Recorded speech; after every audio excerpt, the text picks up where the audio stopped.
নমস্কার আমার প্রিয় বন্ধুরা। যে কোনো কাজে আমরা যদি বারবার বাধাপ্রাপ্ত হই তাহলে আমাদের হতাশা ঘিরে ধরে। কিন্তু আজ আমি আপনাদের সাথে এমন একটি মন্ত্র সম্বন্ধে বলবো যা আপনারা নিয়মিত জপ করলে অত্যন্ত লাভজনক ফল পাবেন।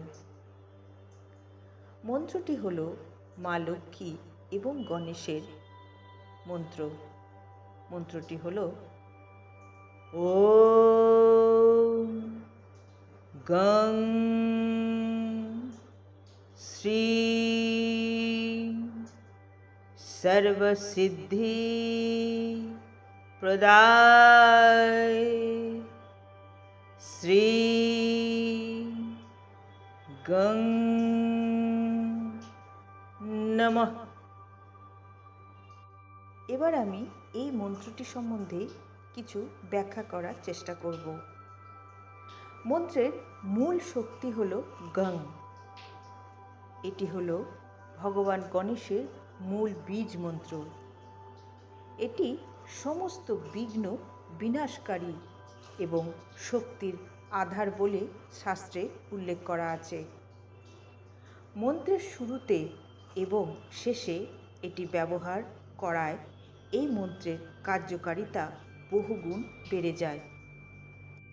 এবার এই মন্ত্রের অর্থের গভীরতা জানার চেষ্টা করব। এখানে ওম, যেটি কিনা পরমাত্মার প্রতীক, শ্রীং, যা হলো মা লক্ষ্মীর বীজ মন্ত্র, যা ধন ও সমৃদ্ধি নির্দেশ করে, সর্বসিদ্ধি প্রদায়, অর্থাৎ যিনি সমস্ত কাজে সাফল্য বা সিদ্ধি দান করেন, পরিশেষে নমঃ, অর্থাৎ ভক্তি ভরে প্রণাম জানানো।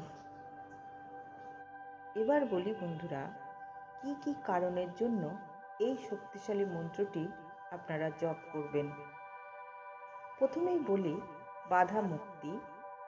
ধরুন নতুন কোনো কাজে আপনারা শুরু করতে যাচ্ছেন, সেখানে বারবার বাধাপ্রাপ্ত হচ্ছেন। সেই বাধা দূর করার জন্য এই মন্ত্রটিকে আপনারা 108 বার জপ করুন। এছাড়া শিক্ষা, ব্যবসা বা চাকরি কাঙ্ক্ষিত সাফল্য অর্জনের জন্য এই মন্ত্রটিকে প্রতিনিয়ত জপ করুন। এছাড়া মানসিক শান্তি পাওয়ার জন্য এই মন্ত্রটি অত্যন্ত শক্তিশালী। কিভাবে জপ করবেন? জপের বিধিনিষেধ সেরকমভাবে কিছু নেই, তবে অবশ্যই জপ করার সময় প্রতিদিন স্নানাদি সেরে শুদ্ধ বস্ত্রে এবং মন শান্ত করে গণেশ এবং মা লক্ষ্মীর হাসিমুখ তথা আশীর্বাদ প্রদানকারী রূপটি মনে মনে কল্পনা করে মন্ত্রে জপ করুন।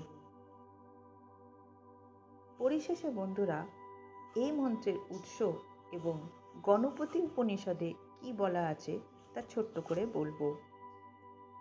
এই মন্ত্রের উৎস, মন্ত্রের প্রথমে যখন গণ এবং শ্রীং যুক্ত করা হয়েছে তখন এটি গণেশ এবং মা লক্ষ্মী বীজ মন্ত্র। শাস্ত্র মতে গণেশ ও লক্ষ্মী একসঙ্গে থাকলে সেখানে জ্ঞান ও সমৃদ্ধির পূর্ণতা আসে।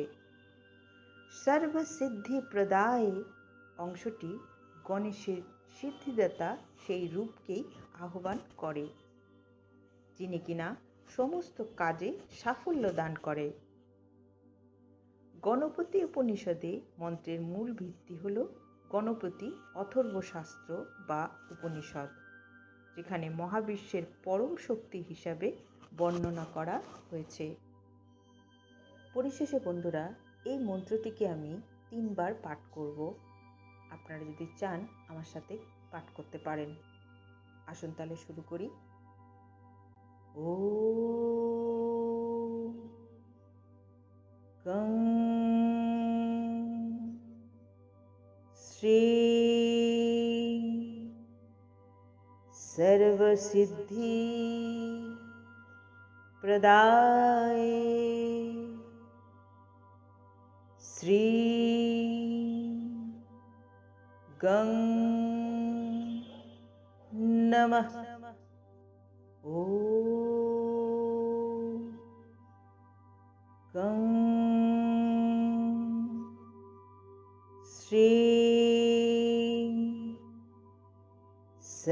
सर्वसिद्धि प्रदाय श्री गं नमः। ओम गं श्री सर्वसिद्धि प्रदाय श्री गं नमः। মন্ত্রটি আমি আমার ডেসক্রিপশন বক্সে উল্লেখ করে দিচ্ছি, আপনারা চাইলে দেখে নিতে পারেন। আপনাদের সাফল্য এবং শ্রীবৃদ্ধি কামনা করি মা লক্ষ্মী গণেশের কাছে। আমার ভিডিও দেখার জন্য আপনাদের অনেক অনেক ধন্যবাদ জানাই। নমস্কার।